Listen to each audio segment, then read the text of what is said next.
말씀을 드립니다. 어떻게 보면은 목사로서 여러분들에게 꼭 드려야 되는 말씀이기도 하지만은 한편으로는 걱정이 되는 게 여러분들이 들으실 때 마음이 좀 불편하지 않을까 하는 그런 염려도 됩니다. 하지만 다시 말씀드립니다. 우리의 영혼을 살리는 말씀은요, 때로는 쓴 약과 같이 입에는 쓸지라도 우리를 참으로 살리는 말씀인 줄로 믿습니다. 단지 우리에게 위로를 주고 격려하고 듣기 좋은 말씀만 듣는 것이 우리 영혼을 위해서 결코 유익한 일은 아닐 줄로 압니다. 다시 한번 나의 영혼의 상태를 말씀의 거울 앞에서 정직하게 돌아볼 수 있는 이 시간이 되었으면 좋겠고, 정말 우리 가운데는 한 사람도 내가 예수 믿는다고 잘못 착각했다가 지옥 형벌에 떨어지는 사람이 한 사람도 없기를 바라는 마음으로 이 말씀을 여러분들에게 전하니까는 여러분들의 마음문을 열고 이 말씀을 참 경청해 주시고 믿음으로 받는 귀한 은혜가 있었으면 좋겠습니다. 말씀을 듣고 정말 내 상황이 깨달아진다면 그게 은혜예요. 그리고 말씀 앞에 나를 바로잡고 말씀에 나를 맞춰 갈 수 있다면요, 반드시 여러분들은요 생명에 이르는 귀한 은혜를 얻게 될 줄로 믿습니다. 이런 은혜가 꼭 있으시길 바랍니다. 자, 전 세계에 아직 복음을 듣지 못한 미전도 족속이 얼마나 되는지 여러분 아십니까? 한 발표에 의하면은 종족수로는 한 5천 종족 정도가 예수님의 복음을 아직 듣지 못했다고 합니다. 그리고 인구로 치면은 약 19억 명의 미전도 족속들이 있다라고 이야기를 합니다. 여러분 생각보다 굉장히 많지 않습니까? 정말 세상에는 정말 많은 사람들이 아직 예수 그리스도의 구원의 소식을 듣지 못하고 살아가고 있는 겁니다. 여러분 우리 조국 한국도 불과 140년 전만 해도 미전도 족속이었습니다. 당시에 중국과 일본이라는 나라 사이에 조선이라는 나라가 있다는데 거기에만 가면 다 죽는다, 이런 소문들이 퍼져 있었습니다. 그래서 어느 누구도 복음을 가지고 이 땅에 들어오려고 하지 않았죠. 그 미지의 나이에 생명을 바쳐서 꽃다운 나이에 선교사님들이 들어와서 복음을 전했고, 실제로 수많은 선교사님들이 이 땅에 복음을 전하다가 목숨을 드렸습니다, 하나님께. 그리고 지금은요 어떻게 되었습니까? 그렇게 뿌려진 복음의 씨앗이 자라났고, 그리고 이 땅에 많은 믿는 사람들이 일어났고 교회가 세워졌고, 지금은 이 미국 다음으로 전 세계에 두 번째로 선교사를 많이 파송하는 나라가 되어 있습니다.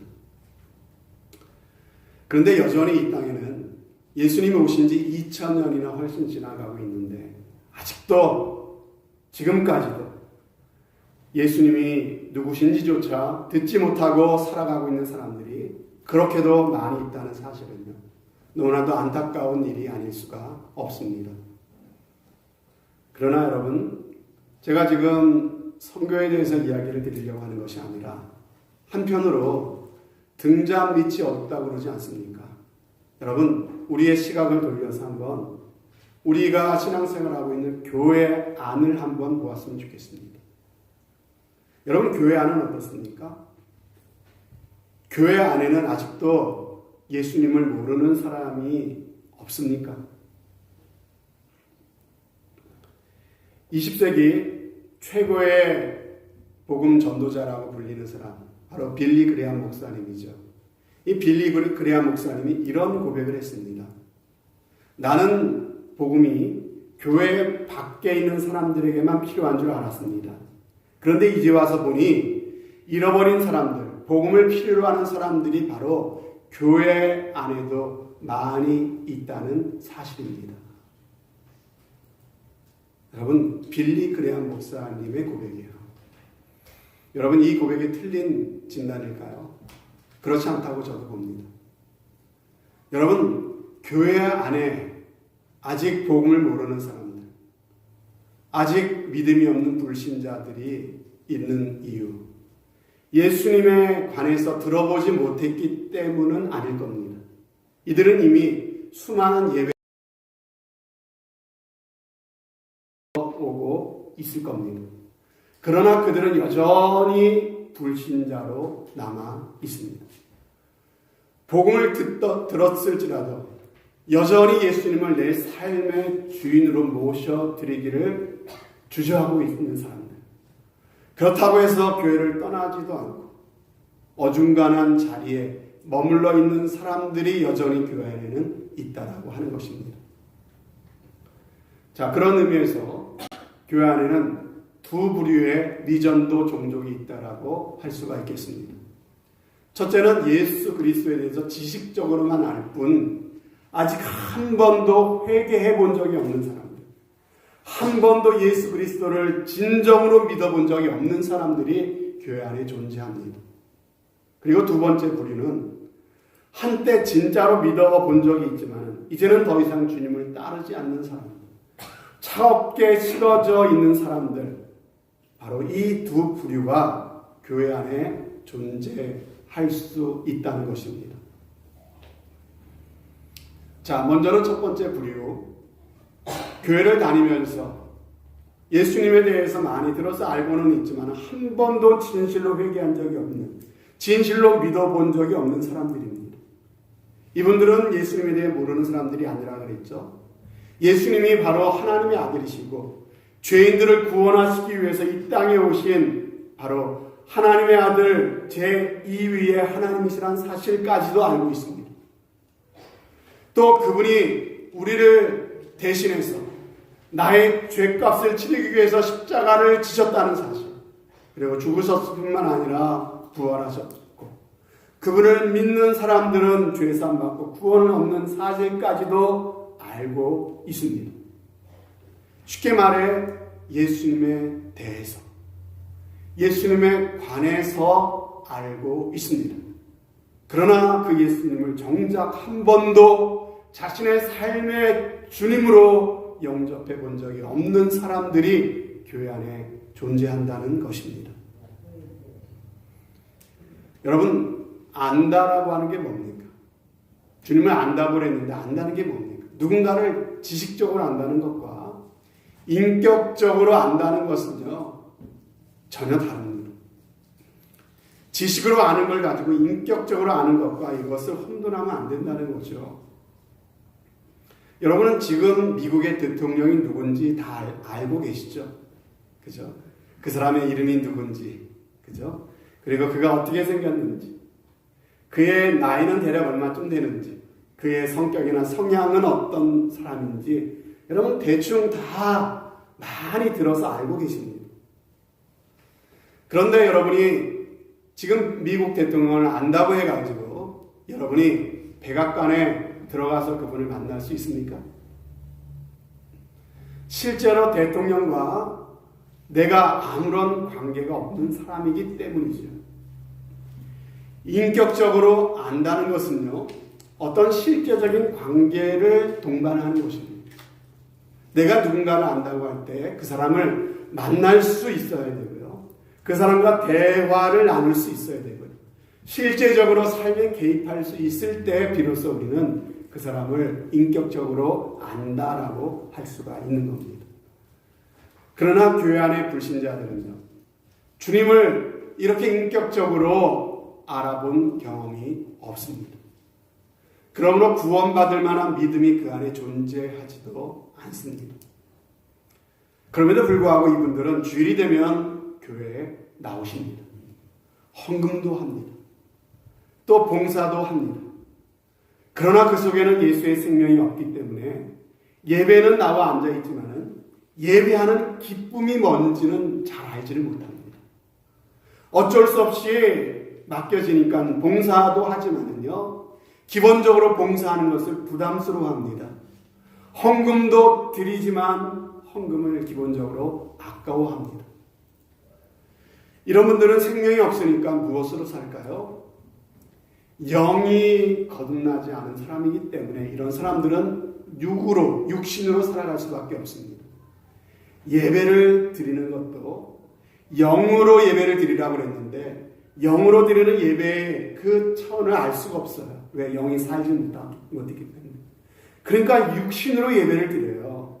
신앙생활을 해도 육신을 가지고 육신으로 신앙생활을 하는 겁니다. 그러니까 모든 것을 볼 때 육신의 눈으로만 보는 거예요. 육신의 귀로만 듣는 겁니다. 그러니까 어떤 일이 생깁니까? 내가 듣고 싶은 것만 듣게 돼요. 내가 보고 싶은 것만 보게 돼요.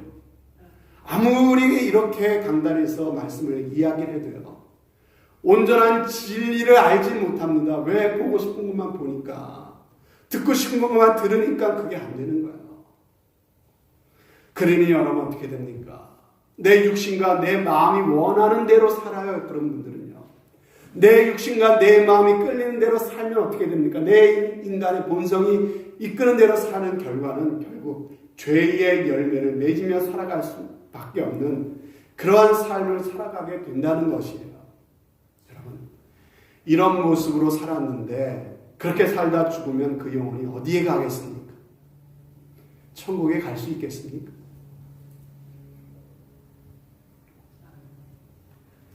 여러분, 이정훈 교수님이라는 분이 계십니다. 이분은 원래 기독교를 아주 싫어하는 분이셨어요.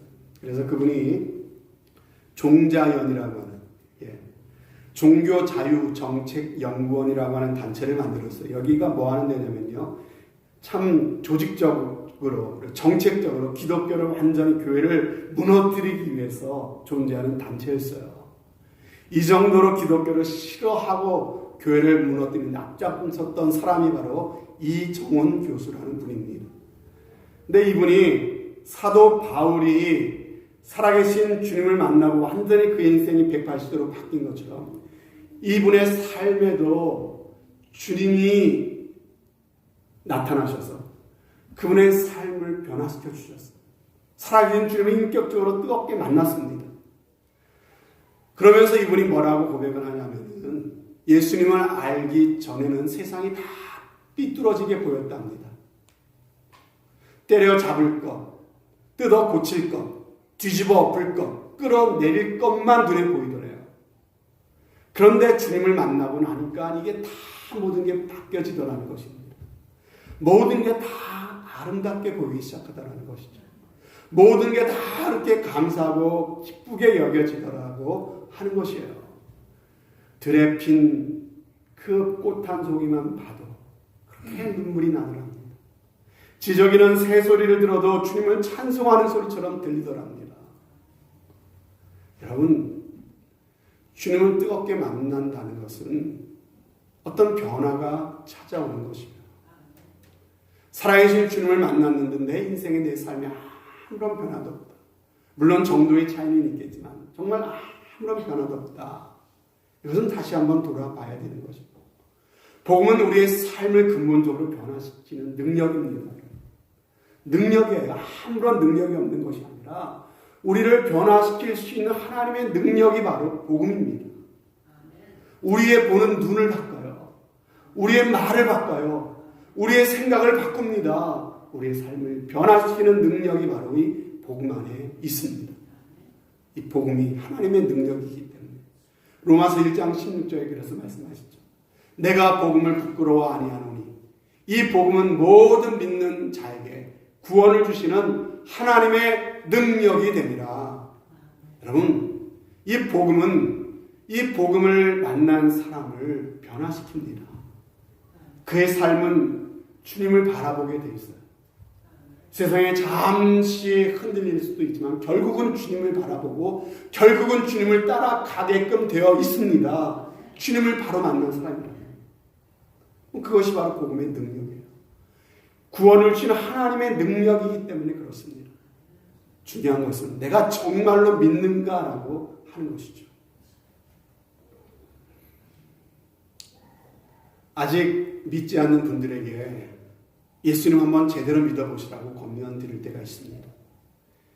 당신이 예수님을 주님이라 부르신다면 진짜로 예수님께 주님이라고 말만 하지 말고 예수님을 당신의 진짜 주인으로 삼고 한번 살아보시라고 이렇게 이야기를 드리면은 뭐라고 말씀을 하십니까? 지금은 곤란하다는 거예요. 지금 말고. 나중에 그렇게 하겠다면 나중에. 언젠가 나도 제대로 믿을 날이 오겠죠. 이렇게 얘기합니다. 죽기 전에는 그때는 어떻게든 해결 봐야 되니까 죽기 전에는 한번 내가 똑바로 믿어보겠다고 이렇게 이야기하시는 분도 계십니다. 하지만 여러분, 나중이라는 시간은 내가 보장할 수 없습니다. 여러분, 왜 그렇습니까? 믿음이라는 것은 내 의지로 되는 게 아니기 때문에 하나님의 은혜로 되는 것이기 때문에 그렇습니다. 에베소 2장 8절에 분명히 말씀하셨잖아요. 너희가 그 은혜를 인하여 믿음으로 말미암아 구원을 얻었나니 이것이 너희에게서 난 것이 아니래요. 하나님의 선물이래요. 하나님이 주셔야만 가능한 거예요. 여러분, 하나님이 허락하셔야 믿을 수가 있는 거예요. 그러므로 내가 이 세상에 살 동안에 마음껏 세상 재미 다 누리다가 죽기 전에 제대로 내가 믿겠다고요? 여러분, 그게 내 마음처럼 될까요? 하나님은 만물의 여기심을 받지 않으신다고 성경에 분명히 말씀하셨어요. 그렇게 하는 게 하나님을 만물이 여기는 거예요. 내가 핸들할 수 있다. 인생의 진정한 주인이 계신데 그분을 다 지워버리고 내 마음대로 내가 믿고 싶으면 내가 믿을 수 있는 것처럼 그렇게 나대는 것이, 그렇게 행동하는 것이, 그게 하나님을 마음으로 여기는 것이죠. 하나님이 허락하지 않으시면 아무도 믿을 수 없습니다. 내가 원하는 타이밍에 내가 회개하겠다고요. 누구 마음대로요? 하나님이 회개케 해 주셔야 내가 회개할 수가 있는 거예요. 그러므로 여러분, 지금 하셔야 됩니다. 하나님의 말씀이 들려지는 이 시간, 하나님의 말씀이 여러분 마음을 두드리는 이 시간에 하나님 앞에 결단하고 회개하시고 돌이키셔야 하는 거예요. 하나님 여러분을 구원하시기를 원하셔서 지금도 이 말씀을 통해 여러분을 찾아가고 계신 것입니다. 또 어떤 분들은 나도 믿고 싶은데 믿음이 오지 않아서 답답하다면 나도 답답해 죽겠대요. 그러니 막연하게 언젠가는 믿어지겠지, 언젠가는 믿음이 오겠지 하고 그렇게 그냥 살고 계시는 분들이 계십니다. 미안한 얘기지만 냉정하게 말씀을 드릴게요. 뭐가 문제냐면요, 당신은 지금 아직 진정으로 믿음을 갈망하지 않고 계신 것이 문제입니다.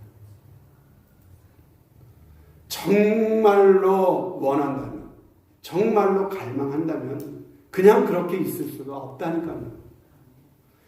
여러분은 정말로 믿어보시기 위해서 어떤 노력을 해보셨습니까? 우리가 반드시 알아야 될 것은 이겁니다.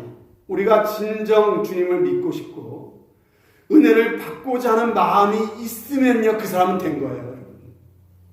아직 믿음이 오지 않았을지라도 정말 내 마음에 진짜로 믿고 싶은 갈망이 있다면 그 사람은요, 이미 하나님의 구원의 역사가 그 가운데 시작된 거예요. 여러분. 결코 하나는 그 영혼을 그냥 놓치지 않으십니다. 반드시 구원해 내십니다. 하나님의 은혜를 간절히 사모하고 바라는 마음이 바로 가난한 심령이라고 성경은 말씀하세요. 근데 예수님 말씀하셨잖아요. 누가 복 있는 사람이랍니까? 우리는 세상에 복 받은 사람이 세상적으로 성공하고 돈 많고 좋은 집 살고 건강하고 이런 게 복 받은 사람이라고 얘기하지만 예수님의 시각은 전혀 다르잖아요. 누가 복 있는 사람이랍니까? 첫 번째로 말씀하신 복 있는 사람은요, 마음이 가난한 사람이 복이 있다고 예수님 말씀하셨어요. 마음이 가난한 게 뭡니까? 내가 이대로는 안 돼. 주님의 은혜가 필요합니다.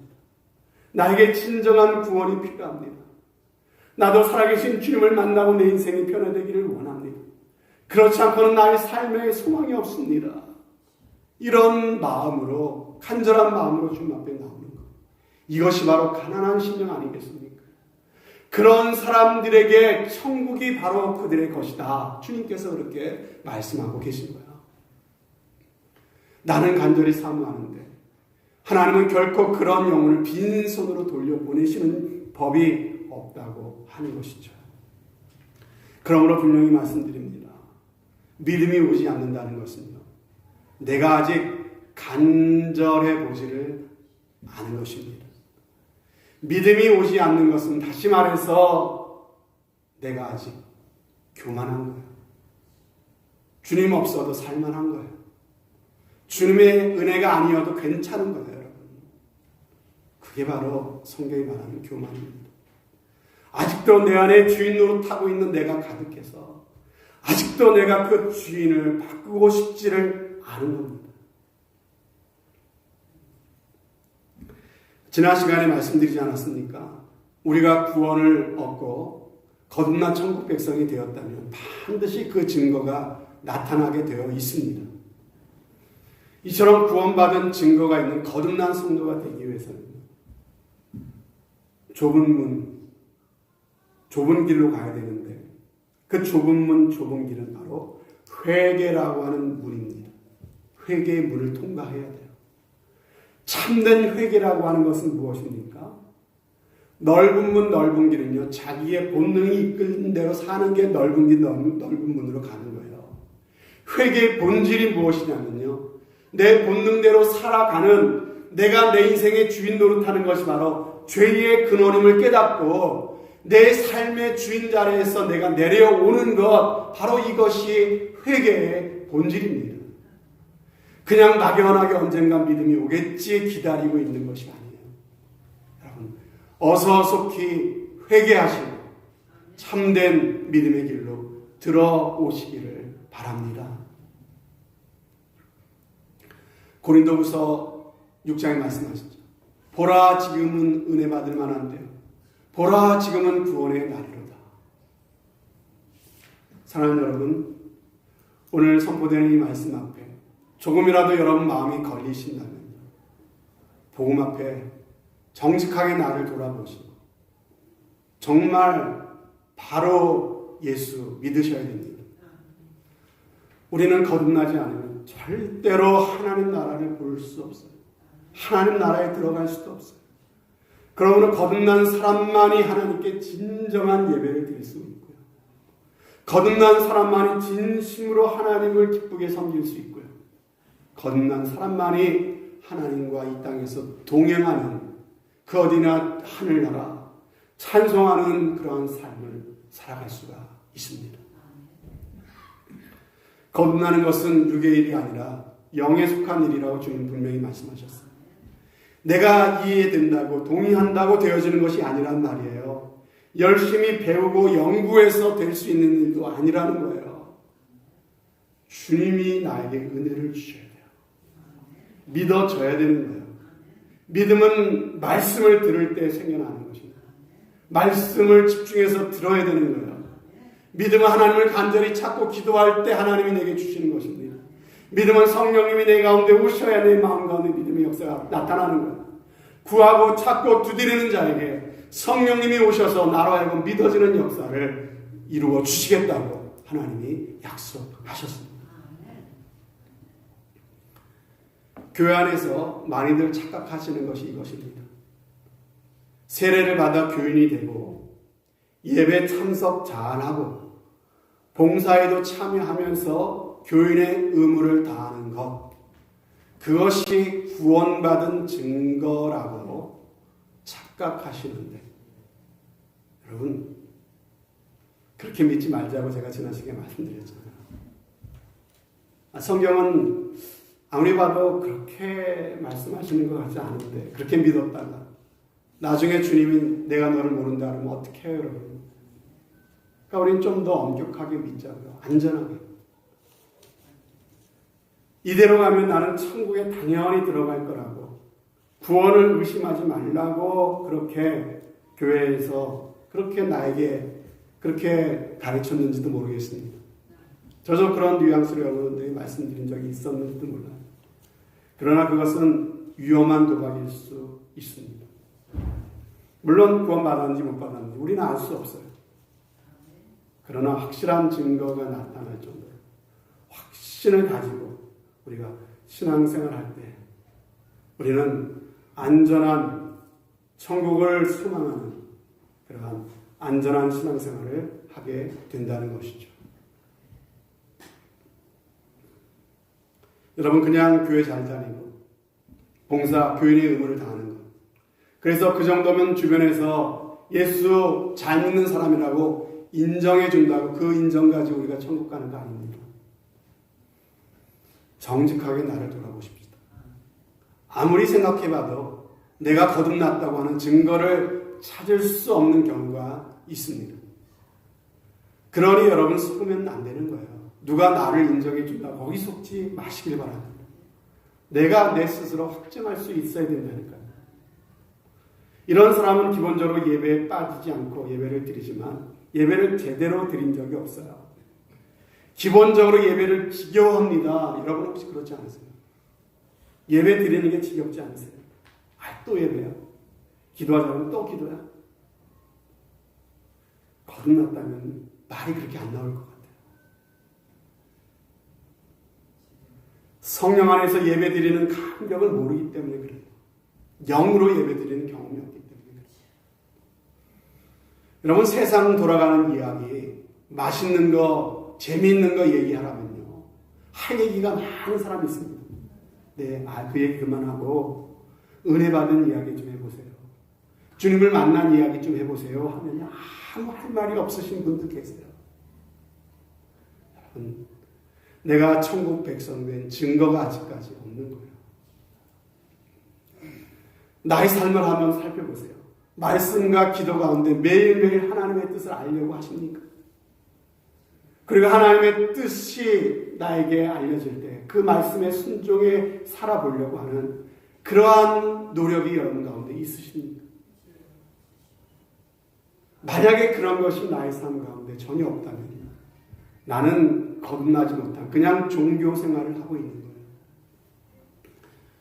여러분 예수님이 이 땅에 오신 것은 종교인들을 부르러 오신 것이 아닙니다.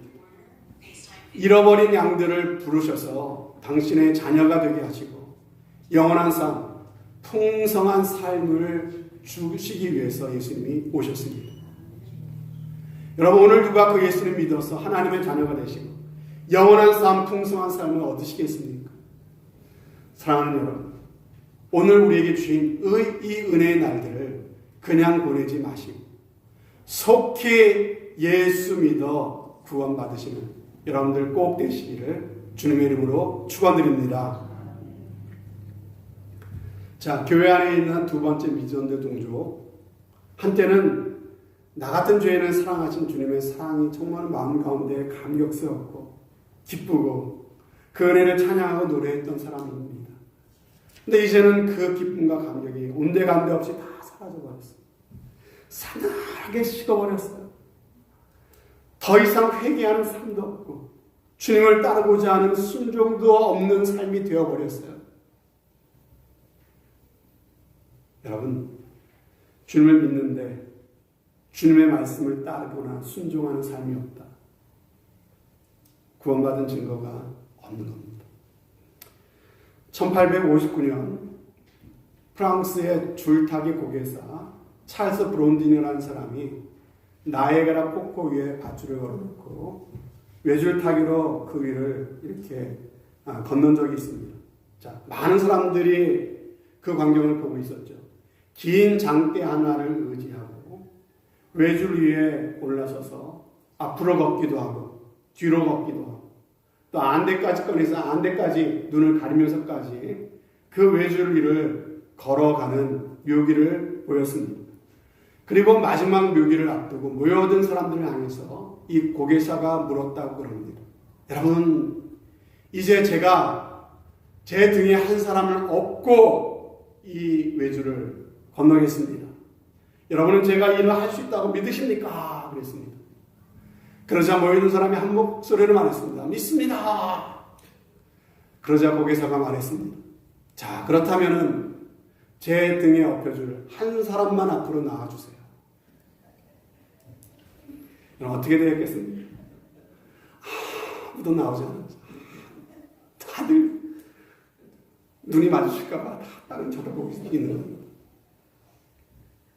결국 고개사는 자신의 매니저를 등에 업고 그 폭포를 건넜다고 합니다. 여러분, 믿는다고 하면서도 절대로 못 업히는 거죠. 여러분, 믿는다고 하지만 아직 확실하게 믿어지질 않는 겁니다. 여러분, 조금 얘가 좀 그런데 그냥 여러분들이 좀 감안해서 들으시기를 바랍니다. 예수 믿는다는 것도 약간 그런 이야기에서 우리가 생각해 볼 게 있어요. 다시 말씀드리지만 예수를 믿는다고 얘기하는 건 쉬워요. 그렇지만 그분을 진정으로 신뢰해서 나를 맡길 수 있는 것, 그분의 길을 내가 따를 수 있는 것은 전혀 다른 이야기입니다.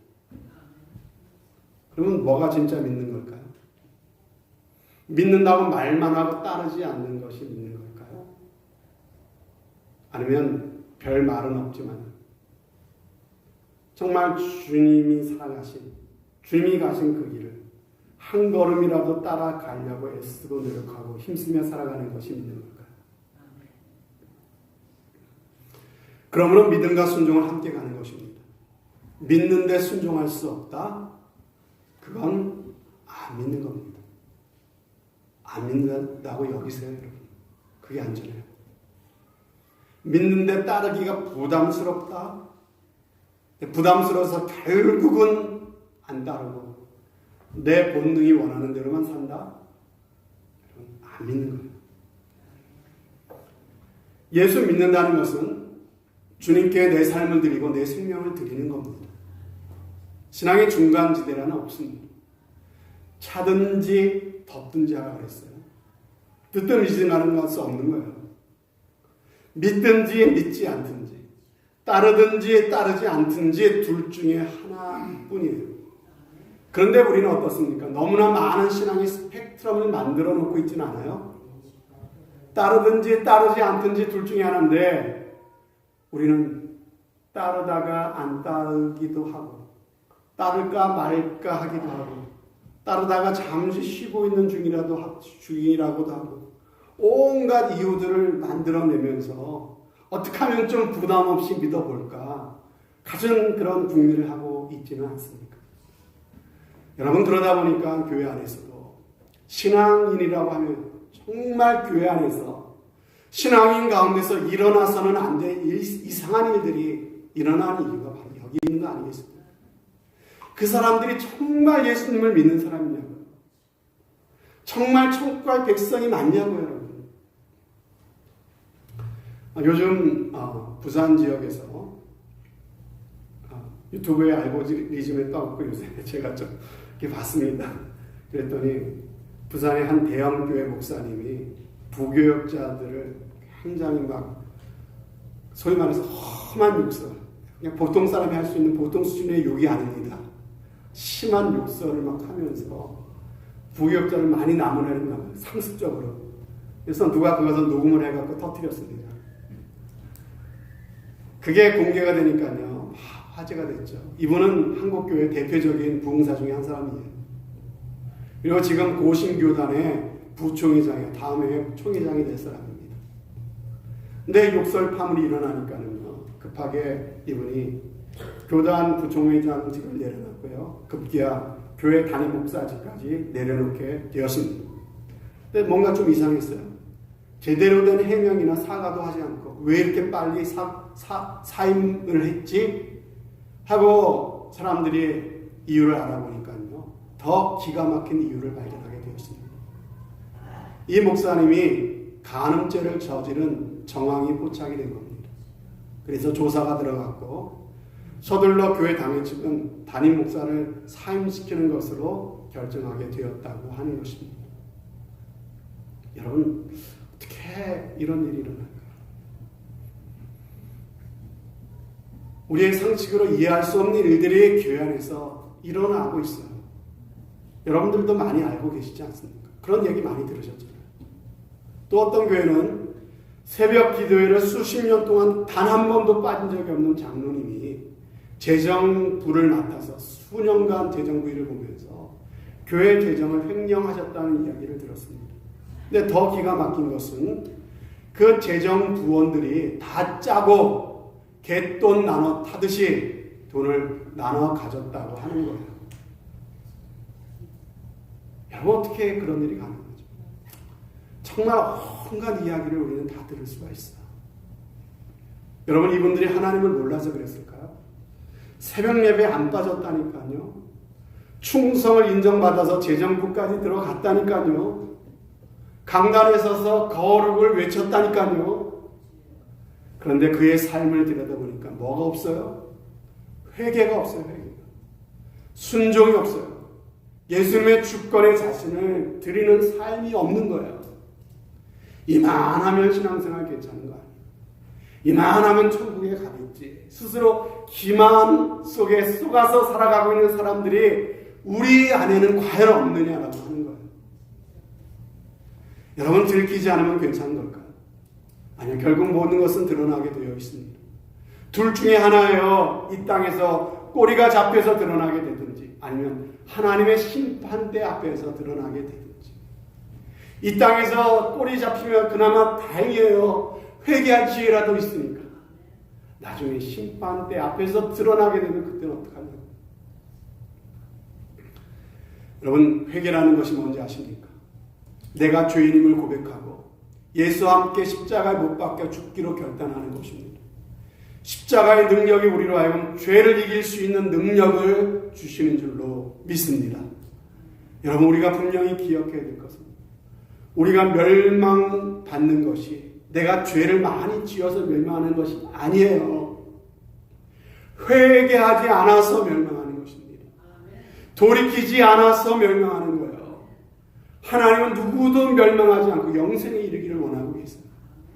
지금은 누구에게나 회개할 수 있는 기회가 열려져 있어요. 그래서 은혜의 때라고 말씀하시는 것이죠. 누구든지 하나님께서 돌이킬 수 있도록 주님은 심판을 유구하고 또 유구하고 계세요. 한 사람이라도 더 예수를 믿고 회개하고 죄사함 받게 하시려고. 여러분, 지금은 그러한 은혜의 때를 우리는 지내고 있다는 것이죠. 그러므로 더 늦기 전에 지금 돌이키시는 은혜가 있기를 바랍니다. 여러분, 주님 오실 때가 가까이 오고 있습니다. 이거 하나 묻겠습니다. 여러분, 내가 언젠가는 반드시 주님의 심판대 앞에 서게 될 것이라는 사실을 믿으세요? 적어도 이론적으로라도 여러분 아세요, 여러분? 내가 살아생전에 정말 왕권을 갖고 이 땅에 다시 오실 주님 앞에 서게 되든지, 아니면 내가 이 땅에서 죽어 주님의 심판대 앞에 서게 되든지, 반드시 그날은 나에게 오게 될 것을 여러분 과연 아십니까? 그럼 우리는 이렇게 살 수 없지 않습니까?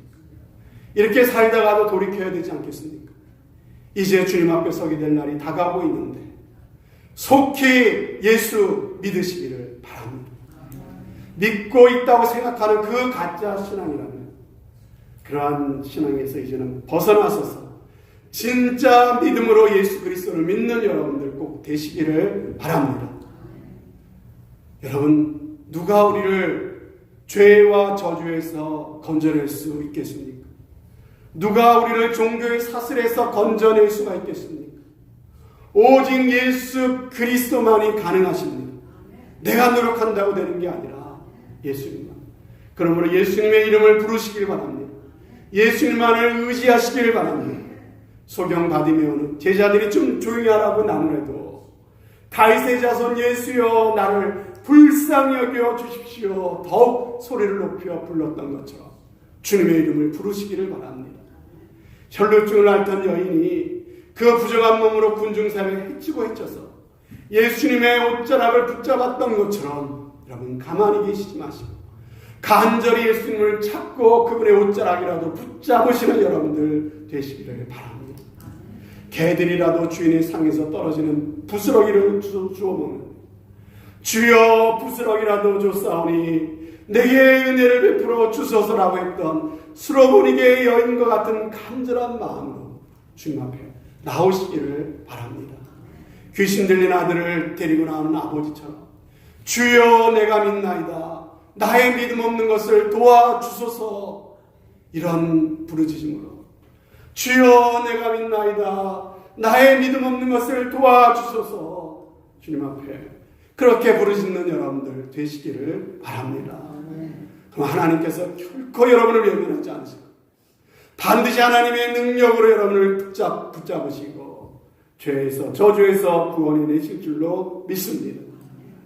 여러분, 복잡한 신앙생활, 종교생활은 우리를 복잡하게 하고 지치게 만들어. 교회 다니면서 자꾸만 시험 들고 복잡하고 지치고 부담스럽고. 여러분, 진리는 그런 것이 아니에요. 우리를 자유케 합니다. 우리를 쉬게 합니다. 우리에게 참된 기쁨과 평안으로 기뻐 춤추며 찬양하게 하는 것이 참된 믿음인 줄로 믿습니다. 사랑하는 성도 여러분, 속히 예수 믿고 구원 받으십시오. 속히 회개하고 예수님께 돌아와서 구원 받으십시오. 오늘 주님께서 저와 여러분을 간절히 기다리고 계십니다. 기도하시겠습니다. 하나님이 세상을 이처럼 사랑하사 독생자를